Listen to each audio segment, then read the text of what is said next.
hits that record button. And, I'll play the role as the hopeless optimist. Justin will be the hard-nosed pragmatist. Jim will be the raving conspiracy theory lunatic guy. And Isaac, you could be the wild card. And that's how we will do episode 268 of the In the Tank podcast. As always, I'm your host, Donald Kendal, joined by the normal crew here. I got Justin Haskins, editorial director at the Heartland Institute. How are you, good sir? I'm doing well. How are you? Fantastic. Wonderful as always. Isaac Orr, research fellow at the Center of the American Experiment. How are you? I'm good. Okay, not many words from these people. Jim Lakely, VP of the Heartland Institute. What you got going? Well, I'm growing my recount beard. Haven't shaved in a couple days, and I'm not going to shave until all the votes are counted. Right. I think you. Very happy to hear that. I think you shouldn't shave until Trump wins. Well, No matter what. that's a No chat. matter what. Hunger strike. If you really love I Donald haven't Trump, told that's you. what you would do. Hunger strike, Jim. Yeah, if you loved America, you would do that. Yeah, I just want to know, so will Trump and his family and his inner circle of staffers and Will they flee the country because of their crimes against the United States? Is that what you're going to say? No, I'm going to say, when are they going to be seized by the new regime and thrown into the dungeon? I mean, do you think it'll happen before the first inaugural ball or after?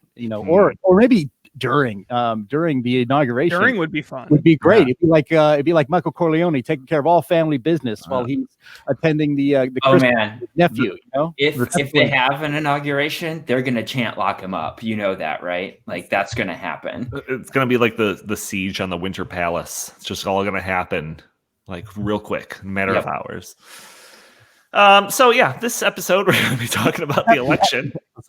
What else are we going to talk about? You want to talk about certificate of need laws? I don't think so. Yes, please. Actually, that would be far more productive. Yeah, well. Sorry, John Nodurft. Can I put like no a con warning? laws today.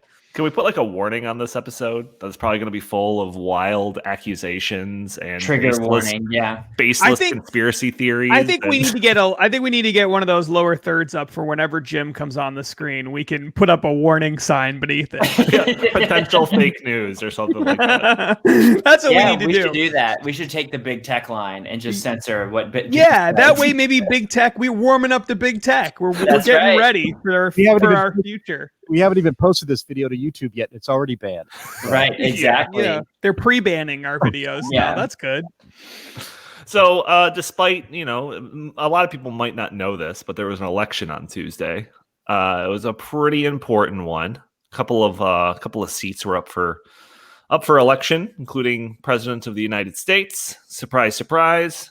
And just like everything else in 2020, it has been an absolute cluster.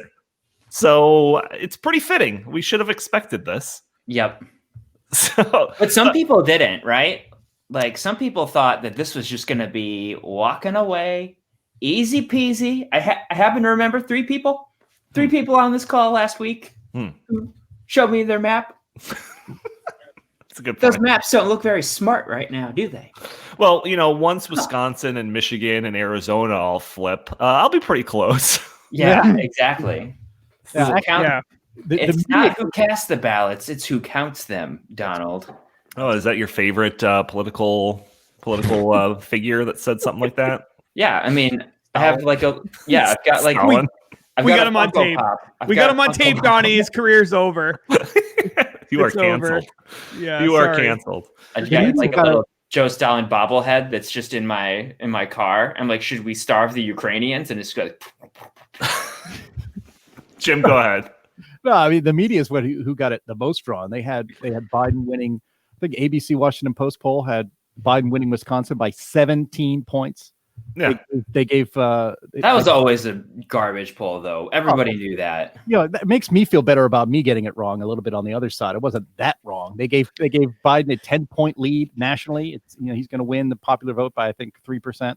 Yeah, and they got basically every state wrong, and they got it wrong in one direction again, just like they did in 2016. And it gets to the point where here's the conspiracy hat. I forgot to make my tinfoil hat for today, but actually Molly Hemingway, the Federalist, has been mentioning this a lot on Fox News and other places, that This goes beyond incompetence, where you have to start to wondering whether this is done on purpose. It's a way to influence the election. You can depress turnout, you can excite turnout, all by how you, and you can set the narrative all by how you release these polls that are so spectacularly wrong. Not 6 points wrong in Florida, 8 points wrong in North Carolina, 10 points wrong in Ohio, things like that. This sets a narrative that is false.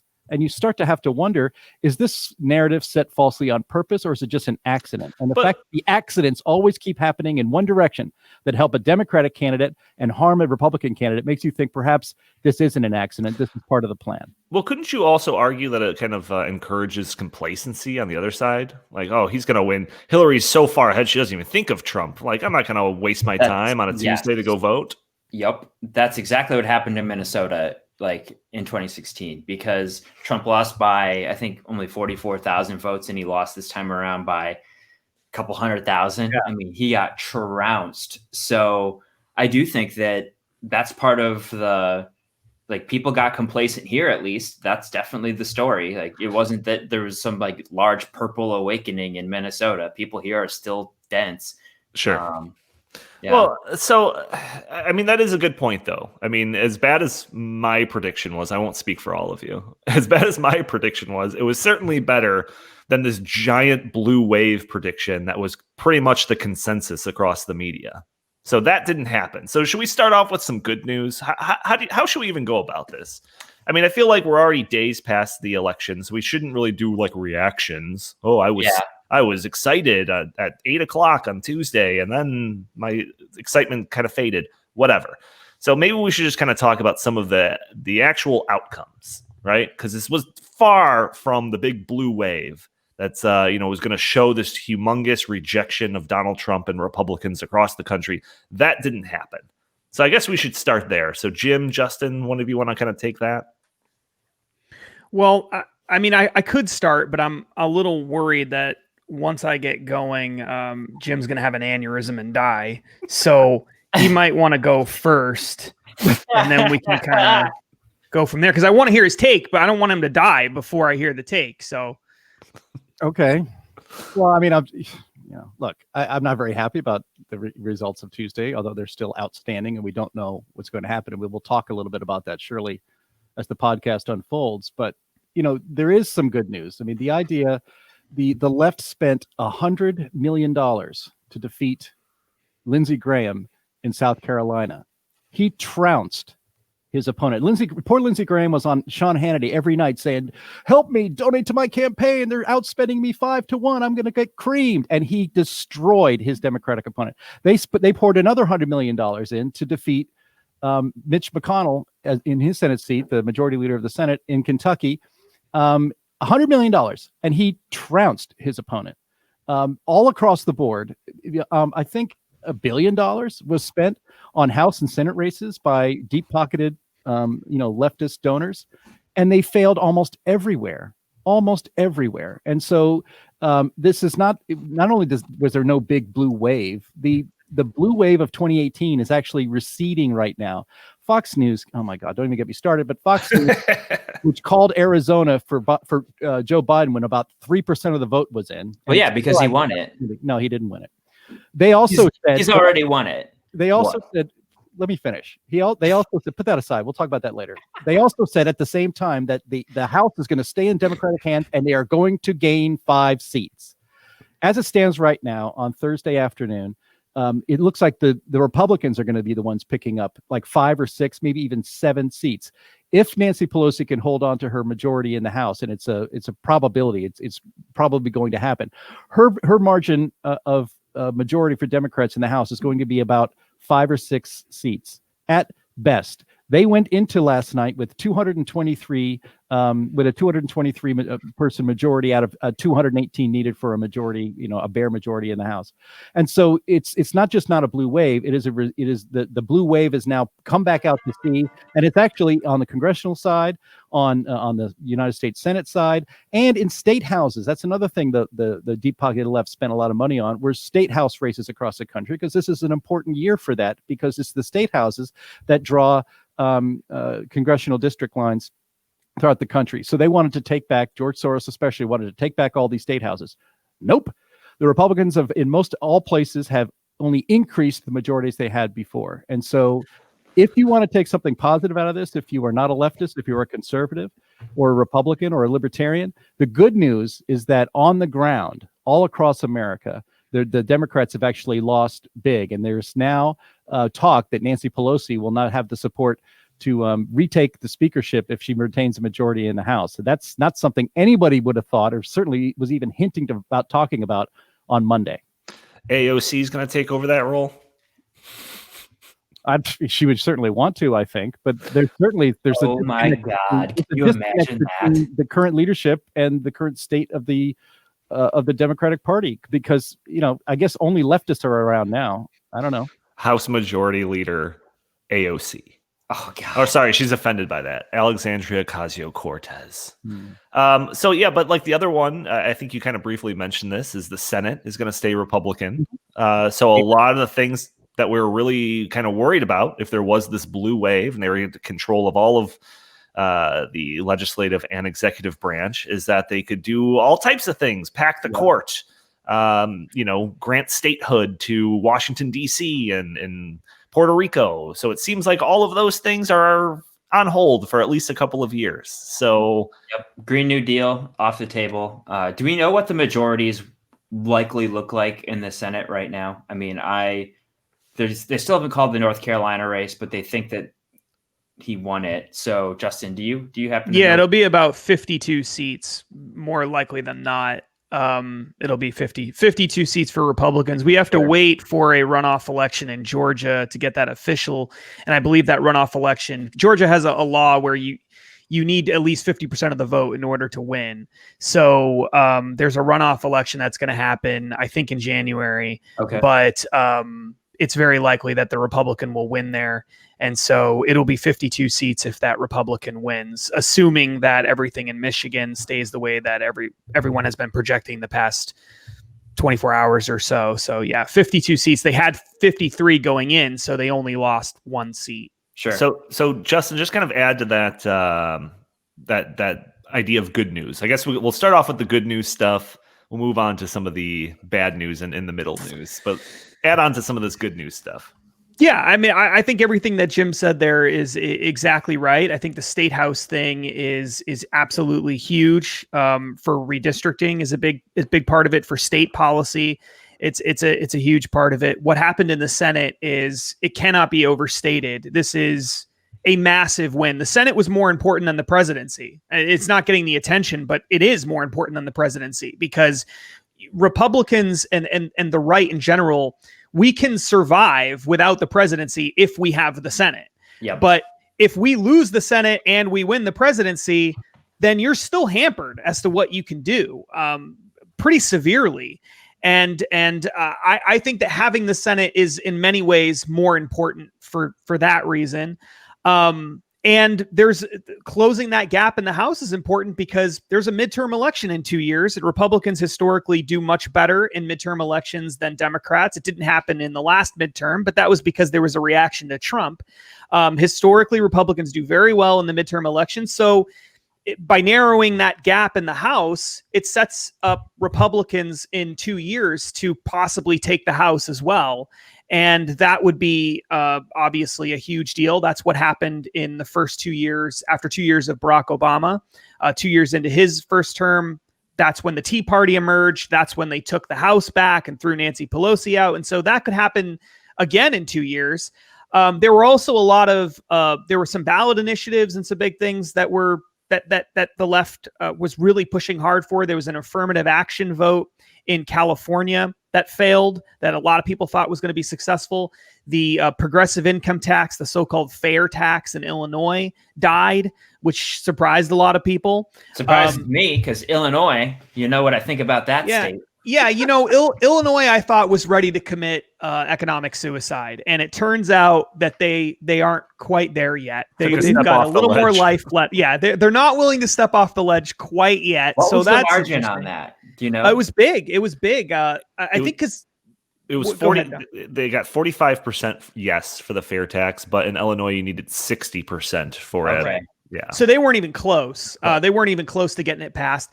And so that was a big, I mean, Illinois is almost as blue as it can get. It's not the most liberal state, but it's in the top, 5 most liberal states. And they couldn't get a progressive income tax passed, which seems like a pretty simple liberal thing. So it was really not a good day for the left in almost any sense, except for the presidency. If assuming everything holds and Donald Trump loses, that's really the only big win that they had. Everything else was either a disappointment or just a straight up loss. And so, it's really important for people to understand. We glossed over the state legislature thing, but the state legislatures are the ones passing many of the laws that matter the most, that impact your day-to-day life. And so that is a huge thing, but also because of the redistricting, that is so huge. Every 10 years when we do the census, they do redistricting of House seats and all sorts of other things. And that's done by state legislatures. And if you control the state legislature, then you can gerrymander the districts in a certain way so that benefits your party versus the other party. And so by controlling state legislatures, you can control how those district lines are drawn. And that's a huge advantage politically. So that was a really, really big deal. And people didn't see that coming either. So there was no blue wave. In fact, I think you can make an argument that if you just exclude the presidency from the equation, which is obviously a difficult thing to do, Republicans had a much better day than Democrats.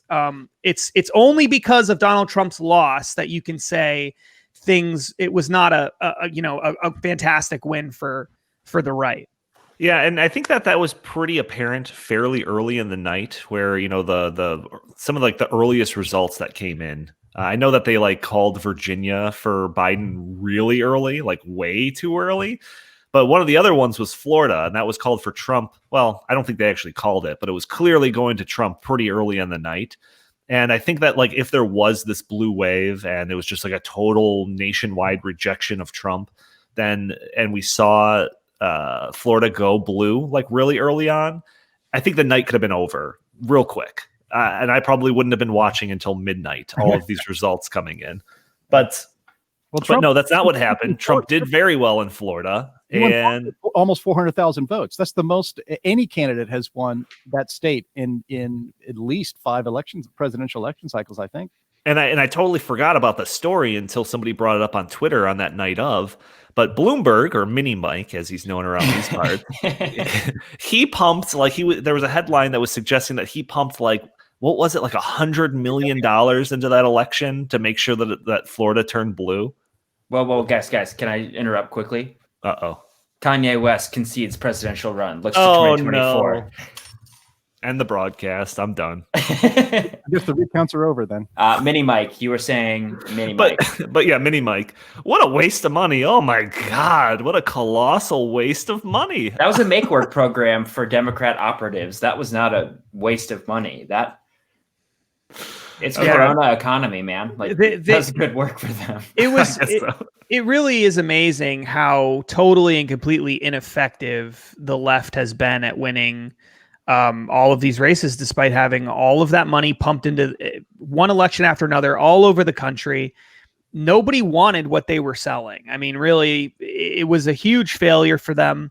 The biggest losers of the night really were congressional Democrats, the Democratic establishment fundraising apparatus, which had raised lots of money but failed to deliver on anything, and the pollsters, who were just looking more and more irrelevant every single year. Absolute joke. The vast majority of them weren't even remotely close to being accurate.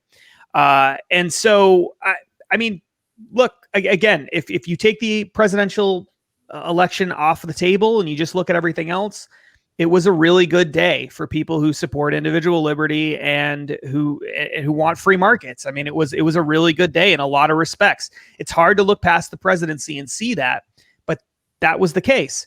Now, as for the presidency itself, I think that, and maybe this might be, I don't know, there might be some people in the audience and there might be some people on the show who just when I have my aneurysm, I just disagree with me here, but I believe firmly that the results, the success of everything we've seen across the board is proof of the fact that Donald Trump was outright rejected by the electorate, that all of the things that people have been saying about him, both on the left and the right, about the way he communicates and other things over the past 4 years, that all of that was true, that he was in fact alienating a large group of people who would vote for a Republican, and in fact did vote for Republicans in races all across the country, but would not vote for him. And that at the end of the day, although I think you could make a very strong argument that there has been voter fraud, that mail-in ballots are absolutely an absurd system that cannot be trusted. And I've been ringing that bell as loud as I possibly can for 2 months now. So I am right there with everyone who feels that way. At the same time, if Donald Trump had just been a better communicator, he would have won. And he lost this election, not because of policy, not because America hates Republicans, not because everyone's becoming a socialist, not because progressives is, the wave of the future. No, because how do you explain all these state races? How do you explain 8 out of 11 governors races going for Republicans and the only 3 that didn't were incumbents? How do you explain all of these ballot initiatives that failed that the left had been hoping for? How can you explain all of that while simultaneously seeing Donald Trump lose, other than to say that Donald Trump is the reason why? There's something about Donald Trump that people don't like. And if he had just been better as a communicator, if he had just been a little more respectful, I think, as a president, I think he would have won. So in fact, I think he would have been very, very popular. I believe the only person that we can actually blame here is Donald Trump himself. Yes. So he deserves to be blamed for blowing this election. And I think that if we don't recognize it now, we are going to stumble into the same problem going into the future. And I really hope that people on the right see and understand what happened here, and go in a different direction in terms of the messaging and the communication. And I don't think this is a rebuke of populism either. I don't think that this is a rebuke of a lot of the policies that Trump has, either run on or advocated for. I do think it's his personality. I mean, I was talking to my buddy Mark a few months ago, and he said, yeah, well, the thing about Trump was when he started running, like what he was doing was so new, and it was pretty funny. But like after 4 years, the joke gets old and it's not funny anymore. And I think that's, go ahead. Well, no, I'm going to let Jim kind of respond to this, because I think that this what Justin was aiming for was for a Jim response. But I will say that we've had 4 years of nonstop media campaign trying to paint Donald Trump as a fascist, racist, sexist, bigoted person. And despite all of that nonstop 24/7, 365 coverage of Trump being all of those things, he still had a 10% increase in his popular vote from 2016 to 2020.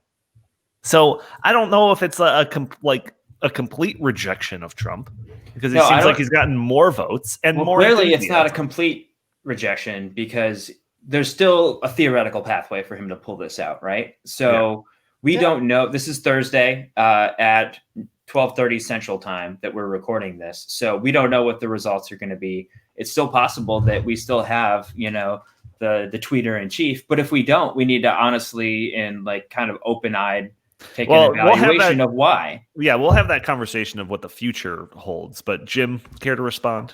Oh, look, I'm sorry. I'm going to disappoint Justin here. I'm not going to have an aneurysm. I disagree with you. And actually, I think it's too early to tell.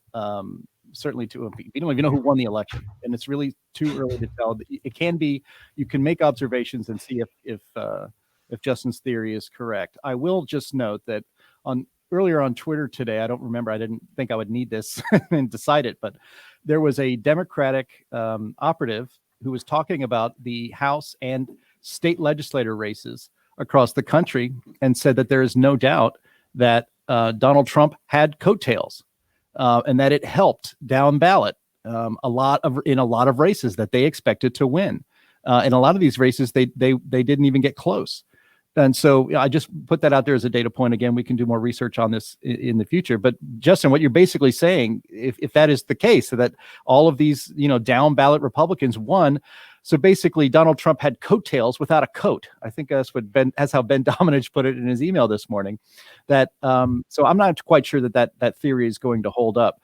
Well, how do you because I mean, I think there's no doubt that there are people who don't like Donald Trump and that like Republicans, but and that so you're saying basically there's the never Trumpers out there who voted for Joe Republican for his state representative and voted and just left Trump blank, left President blank because they didn't want that guy. I don't know. Maybe that happened. It's going to be really hard to determine that, but that's basically your theory. I don't know if I buy it yet. I need to see more data.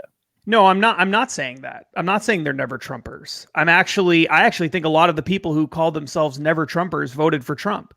I think this is people who voted for Trump last time, especially women in suburban areas who were sick of it. We're sick of listening to him personally attack people. They didn't like his messaging. They didn't like his attitude. They just didn't like any of that. And they rejected him for those reasons. Well, he got more votes from last time. He also got, what was it, Donnie? Of course he got more votes the last time. They both got way more votes. But Joe Biden got more votes than anybody in history. So if that's how you're going to base it, then it's because there were more total votes. That's why he got more votes last time. I saw a exit polling, I guess it was, that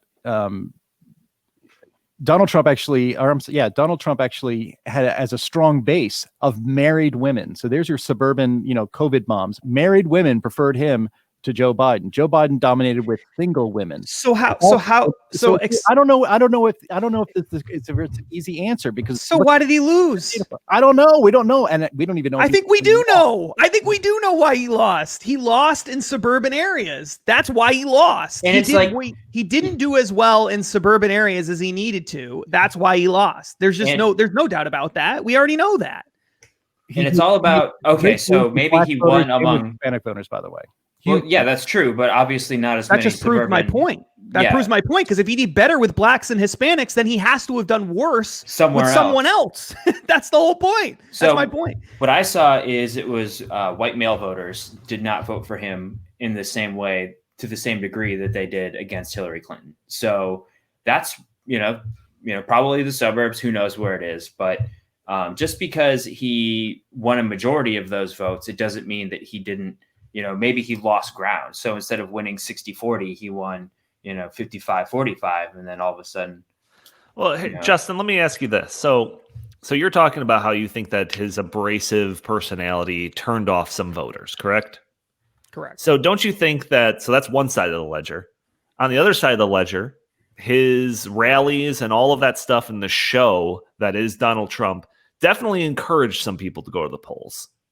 So people who I think would have voted for a Republican no matter what. I don't agree with that. I don't think so. Well, then somebody has to explain to me why the worst candidate in the history of America, who couldn't even get out of his basement, who couldn't even draw 25 people to come watch him speak, who was babbling like a moron throughout most of the end of the campaign, who couldn't even remember who his own children were at certain points, how this person, who most people in his own party didn't even want him, how this guy somehow managed to win. There was a point, a rally where Donald Trump was giving a rally, and he was talking about how Joe Biden was the worst candidate that's ever existed. And he said, basically off the cuff in Donald Trump, sort of way, if I lose to this guy, that really says something about how terrible I am. Like, I can't lose to this guy because that just, he's the worst. Well, that's what Hillary said. And that's what happened. So somebody has to explain if the way you guys are talking, he should have won. But he didn't win. So someone has to explain to me why he lost. I'll do it right now. I think there are a lot of people in rural areas, especially rural Wisconsin, where I grew up, who were turned on by the way that Trump talked about everything. Agreed. Right? They liked that a lot. I mean, that was red meat to those people. But, a lot of people just hate Trump. Like, I see people be like, how did Joe Biden get more turnout than Barack Obama? And it's just like, people hate Trump. Like they voted against him. Hated Trump more than they loved Obama. Yes. Yeah. That's a solid theory. Yeah. I think How that's, else do you I think explain that's it? exactly, I think that's exactly what happened. And why did they hate Trump? Because of his the media policies? 24/7, 365 trying to paint him as a Russian asset. And you know what? Here's the thing. I have no doubt whatsoever that played a factor, but the media does this. The media would do that to any Republican. They have done it. They will do whatever they possibly can to beat Republicans always. That's what the media always does. Donald Trump, frankly, made it easier for people to believe these wild conspiracy theories and ridiculous things because he was acting ridiculous. He made it easier for people to believe it. He made it easier for the media to attack him. It's easy to call Donald Trump a racist when Donald Trump goes out there and haphazardly wades through some of these really sensitive issues and does it in a really crappy way. It's easier to make that because you could take his quotes out of context. That would never happen to the vast majority of politicians. There are some people, as Isaac said, who love him for that, who love him because of that, because he just goes out there and he speaks his mind and he's not some, politician that's always calculating everything. And I get it. Believe me, I get it. I hate politicians more than anybody, but you can do that without being a jerk. And there were times when Trump was just flat out a jerk. And there's jerk. Obama no was denying that. Obama was a jerk. He was a jerk, but he was the okay kind of jerk. You know why? And this exactly is right. Donnie, because he wasn't called a Russian asset for 4 years. It's all the media's fault. Yeah, but who cared about that? I had to call and persuade it is my the media's sister. fault. Justin is blaming Trump for all of his problems. The fact remains that he was. Yeah, who would have thought a libertarian thinks individual responsibility is important? Oh yeah. He's completely discounting everything. Look, he was paid. Look. The freaking he was investigated before he was even inaugurated by the highest levels of the intelligence agencies in this country. Is that why he lost, Jim? And nobody's going to know. Did anybody cite the Russian collusion as the reason why they didn't vote for him? No, nobody did. As they say on Cobra Kai. Quiet. I'm saying that he had the media and the deep state and everything allied against him. And so, yeah, he might be a little testy, and he was certainly an unconventional candidate. And that unconventionality is actually what made him appeal to a lot of people, including myself. Donald Trump had a 93% approval rating among Republican voters. Romney, I'm certain, did not have anything close to that. And surely George W. Bush, if George W. Bush topped 70% approval rating among Republican voters in 2004 or even 2000, I would have been shocked. How many elections did George W. Bush win? He won 2 elections. Oh, is that more than Donald Trump? Donald Trump, because it seems to me pending. Wait, Donald Trump has won one pending, because there is an enormous amount yes, because there's an enormous amount of really fishy stuff going on in all Wisconsin, right, Michigan, and Pennsylvania. 135,000 votes showing up at 4 a.m. in Wisconsin.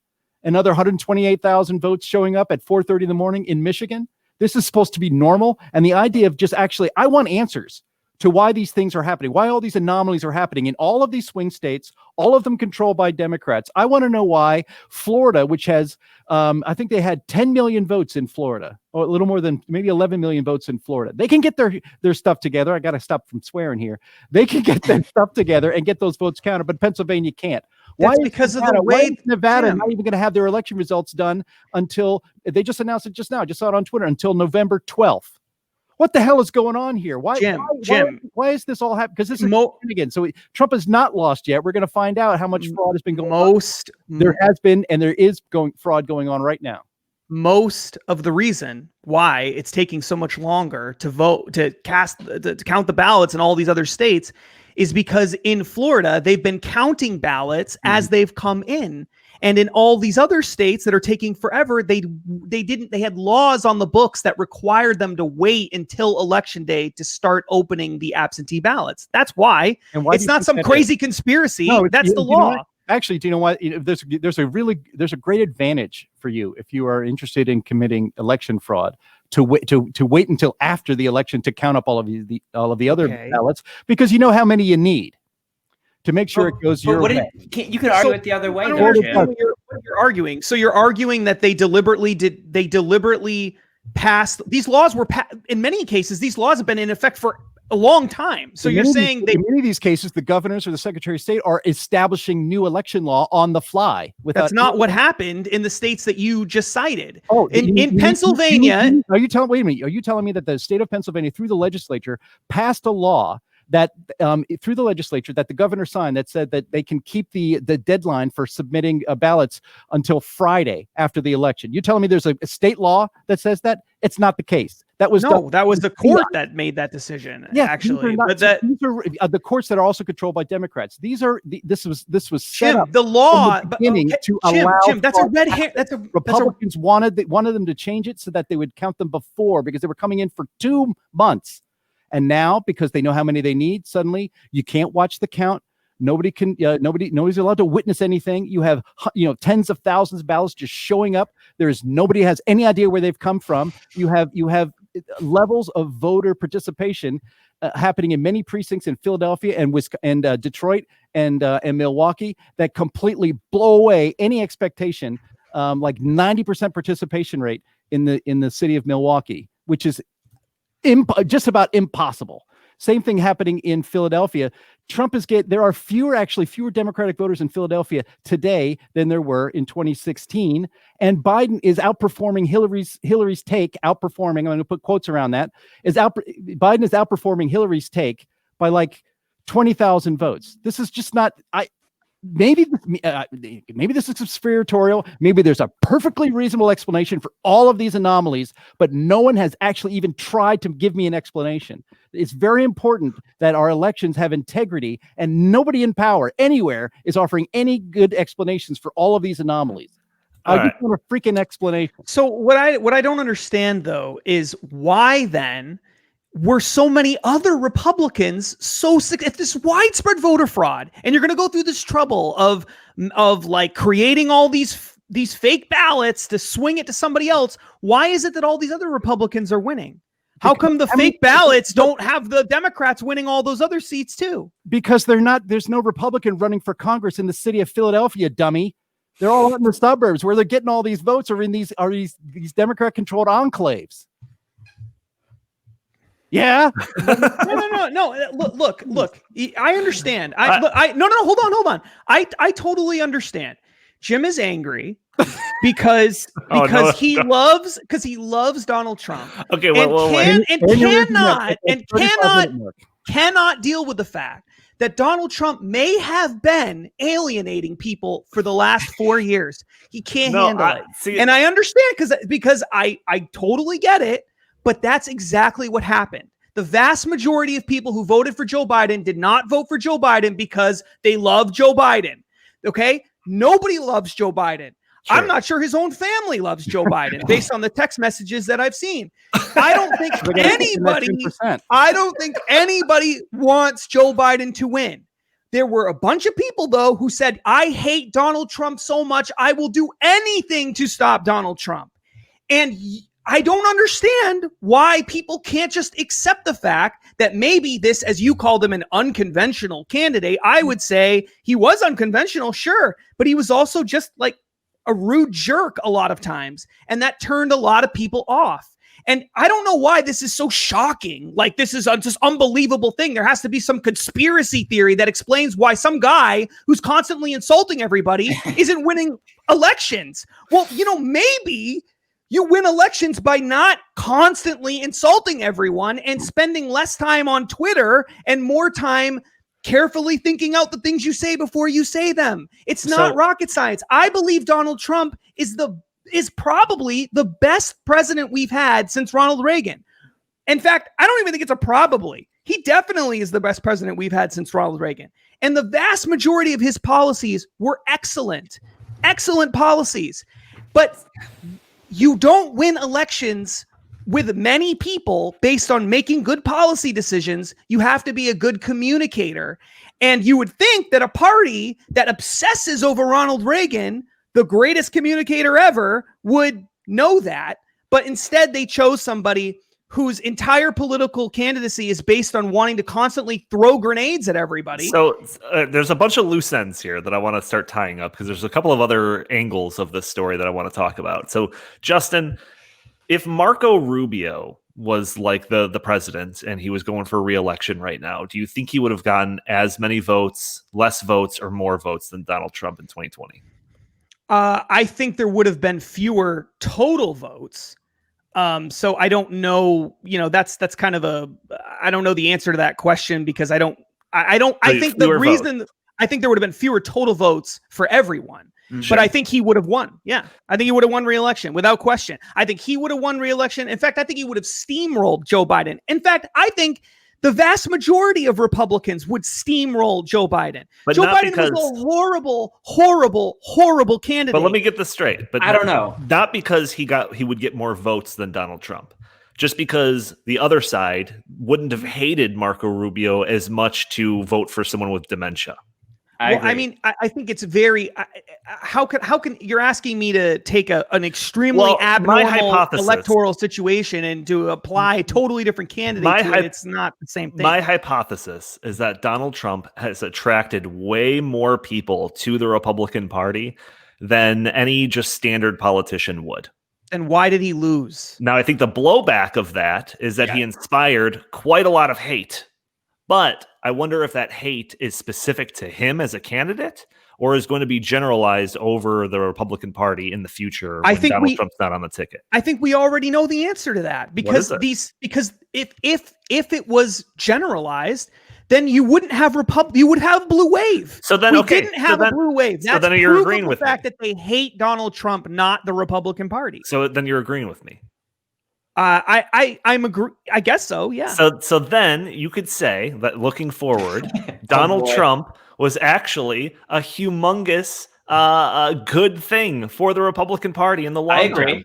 No. Oh, absolutely. No. Wait a minute. No, I don't agree with that because you're making the assumption that these people who are now drawn to the Republican Party because of Trump will also be drawn to the Republican Party when Trump goes. And my point is they won't.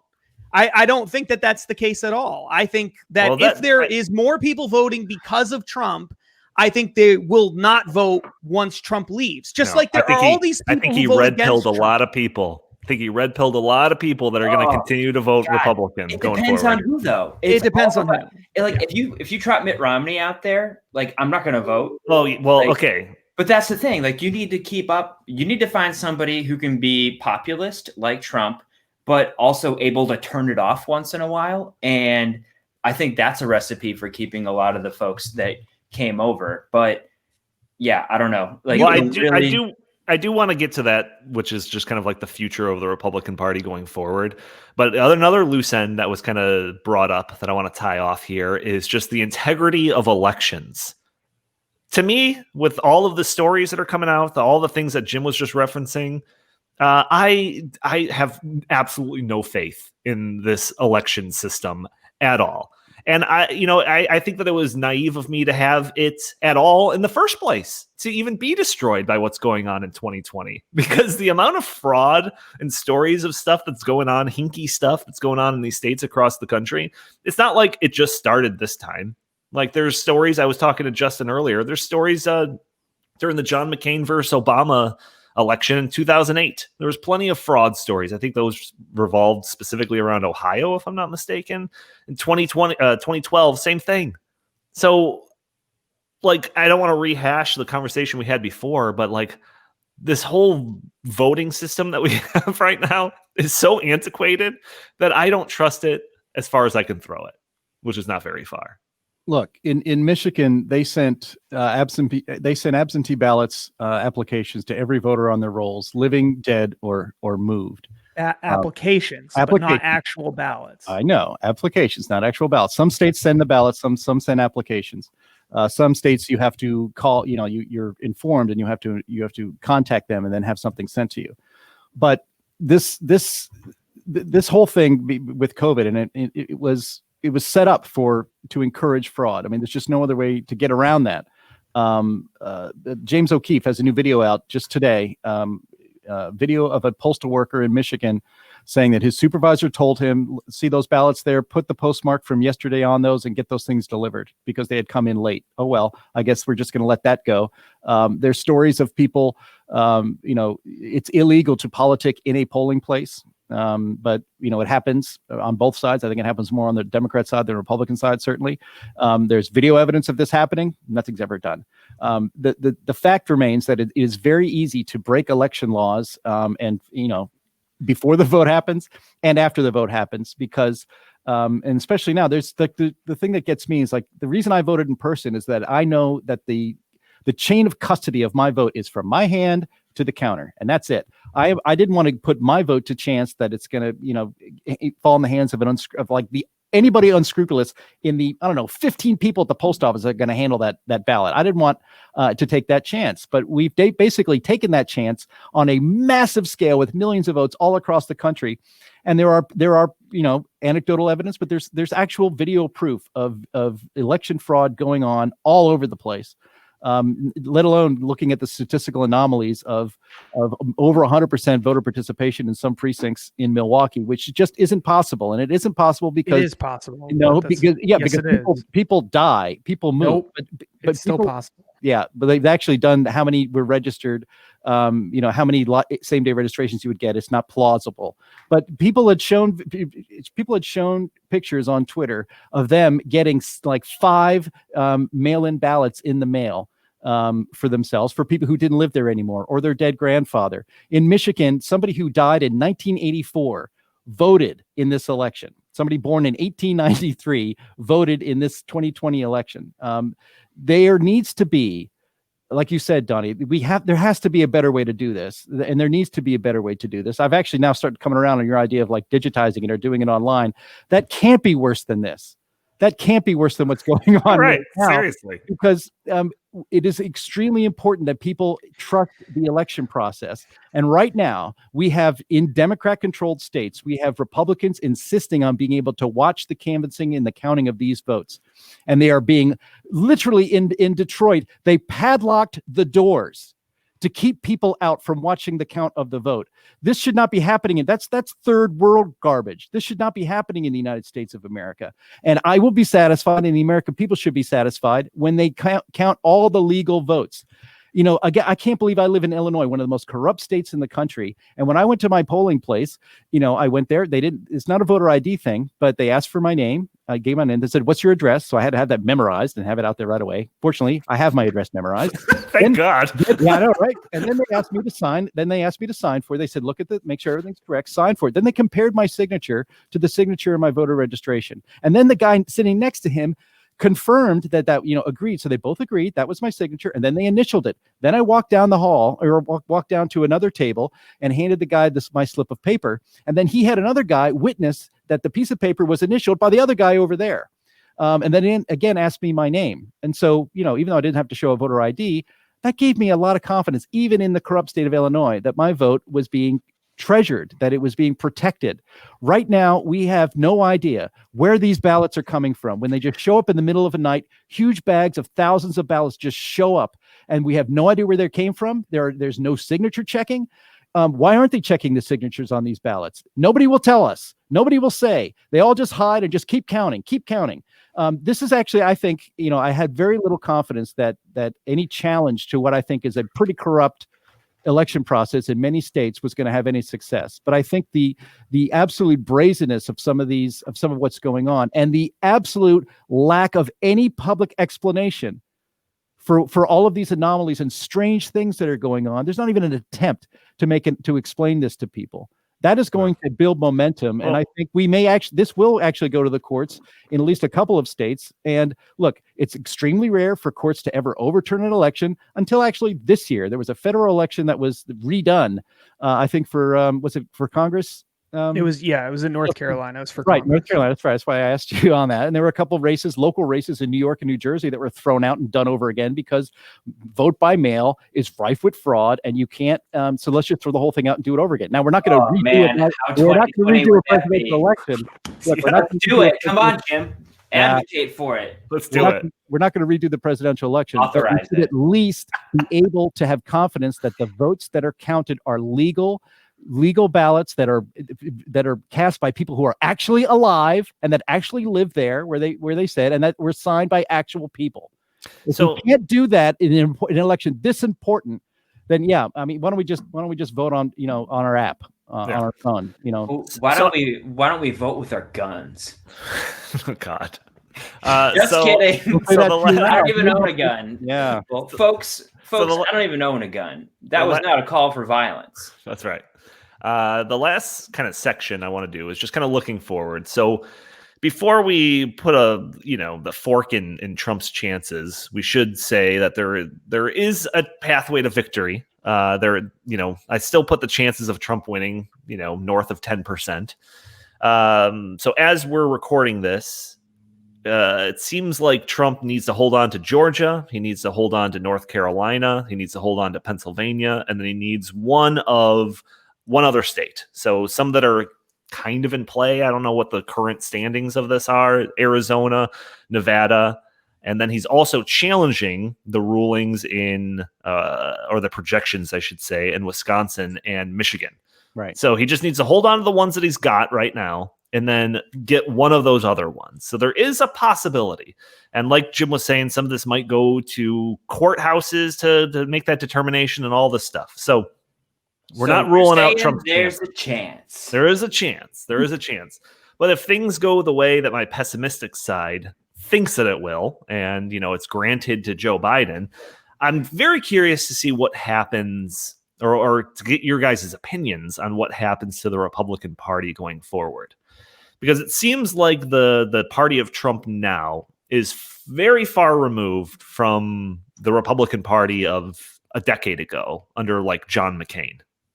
So what happens? What happens if Biden becomes president? Just first off, does Trump stay in politics at all? Does he create the MAGA news network? Like, what are your thoughts? Isaac, I'll go to you first. I mean, the merchandising deal is going to be insane, right? Like, he'll be set for life financially. Not that he might not have been already, but I mean, billionaire. Yeah, he's going to definitely capitalize on this. But I don't think he's in politics. Like, I think he's just going to continue to do rallies if he can. He'll probably say that, they stole the election from him. Who knows? Do you think he runs in 2024 if he loses? Do you think there's a rubber match? Well, it certainly wouldn't be against Biden again. So, who knows? Yeah, his brain's put in a robot. Hey, it happened on Futurama. Well, actually, in 2024. Actually, the brain is probably the least part that you would want to save on that guy. But replaced by an Intel chip. No, I think it'll be the MAGA News Network. I think he'll create something that's going to compete with. I've been making this prediction for a while, but in the era after Trump, assuming he loses, you're going to see a massive recession in media. I think CNN is basically going to dissolve. MSNBC is going to take a hit. I think Fox News is going to take a hit. I think all of these like news centric things are going to take a massive hit. And then in that wake, you're going to see a bolstering of new media stuff like the Blaze or something like that, and MAGA News Network. That's my prediction. Yeah, I think that's right as far as Trump goes himself. I do think that he'll go out, he'll start MAGA News Network or something like that, and I think that makes sense if you're him. I mean, how do you keep your sort of legacy alive better than that? It also gives the whole Trump, versus the media. Well, there's that, but also, he's got all these people who are in his orbit, right? And they need something to do. Yeah. Right. So in fairness, what is Donald Trump Jr. going to do if he can't comment about his dad every night on Hannity? He's got to do something. So question for all of you. Uh-huh. How many of you have ever watched a complete Ron Paul Liberty Report though? I used to in the past, but not in a while. It's not going to work. It's not going to work.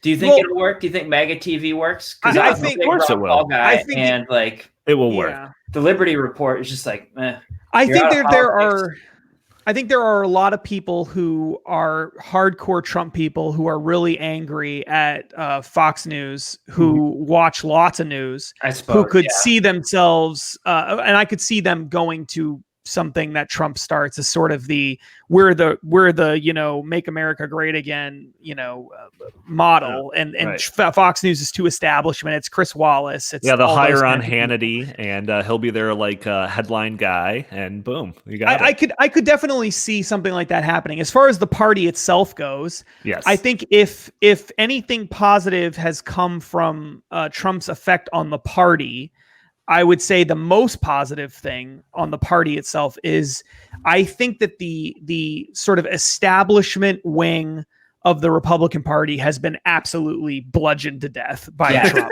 And I love that. It's gone. It's gone. I mean, Chad, it is with an exclamation point. I mean, if you remember right, when we had the last presidential election, there were people legitimately suggesting that Jeb Bush should be president. And that seems Please clap. So incredibly laughable at this point. At the time, it was stupid, but it is now just beyond laughable that anyone in the Republican Party wants to go back to the Jeb Bush days or the George W. Bush days or whatever. John McCain.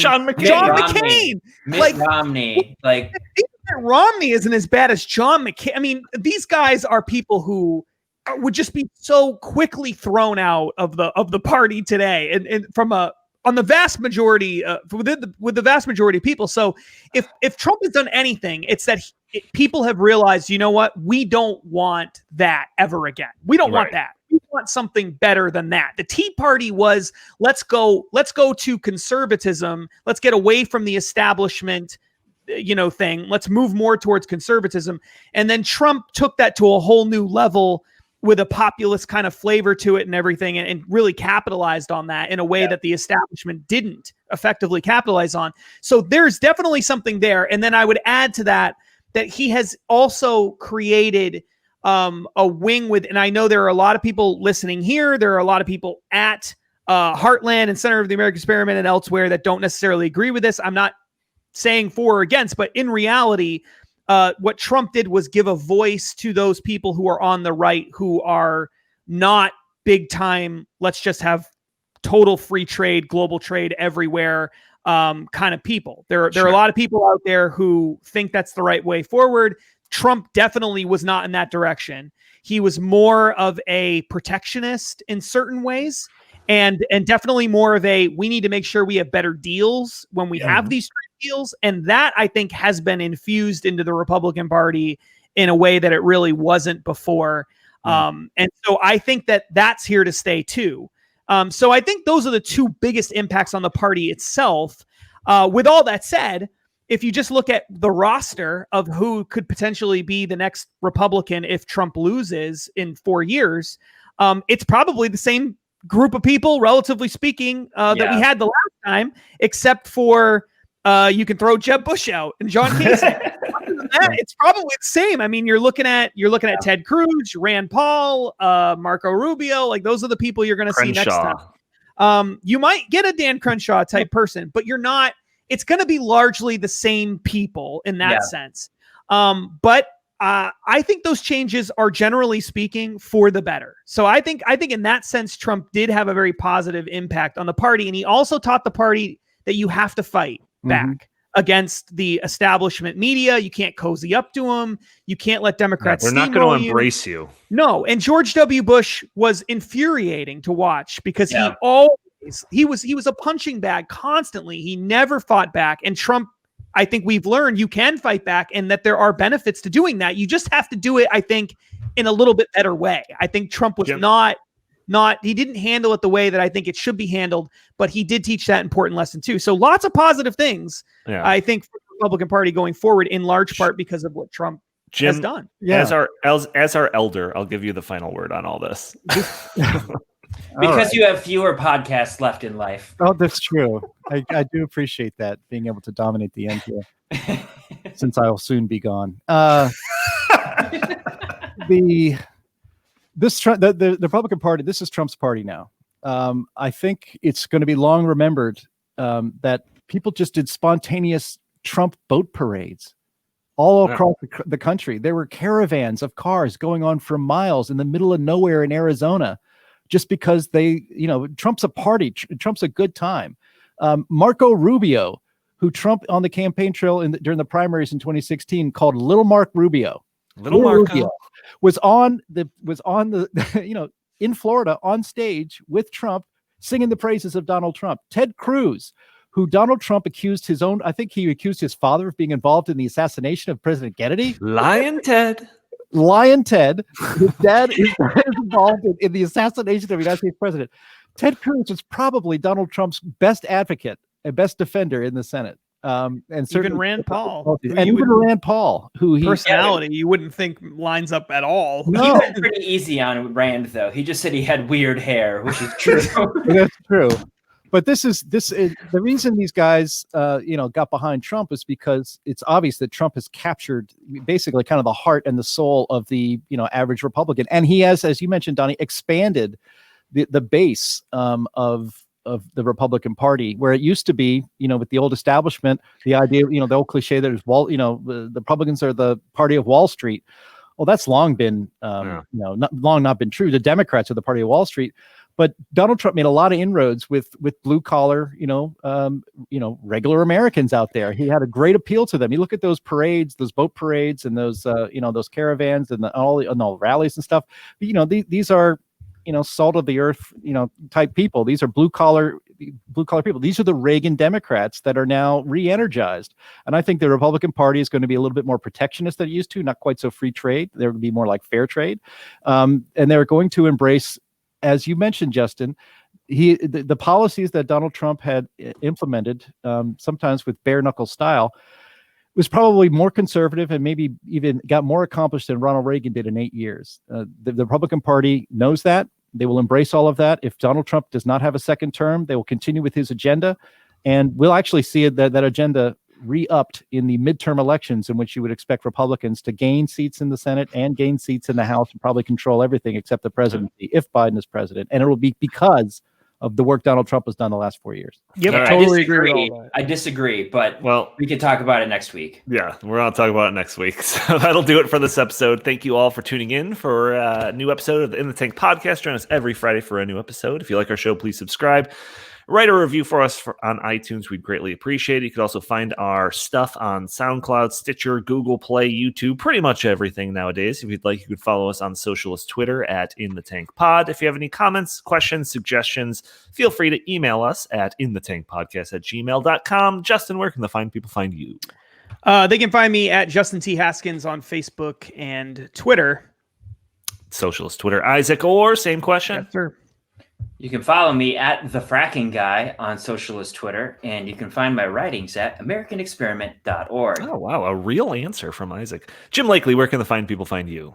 Follow at Heartland Inst on Twitter. Also follow at Jay Lakely on Twitter. And you better hurry, before I die in 40 years and see how many podcasts I have left. Yeah, what happens? That or you get banned from Twitter. I'm not sure. Ooh. All right. Thank you all for tuning in. tuning in. Heartland betting pool for that one. We'll talk to you next week.